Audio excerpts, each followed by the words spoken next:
आष्टा शहरात चाललेल्या गौणखनिज तस्करी विरोधात आष्टा अप्पर तहसीलदार राजशेखर लिंबारे यांनी रात्र गस्त पथकास मोठ्या प्रमाणात कारवाईचे आदेश दिलेत।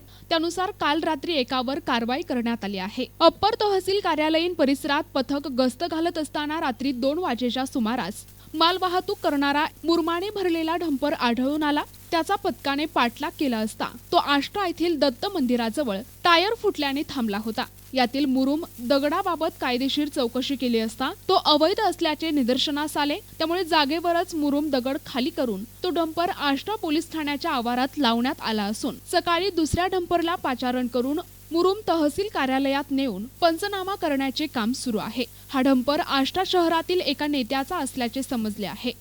NTV news Marathi, Ashta, Sangli.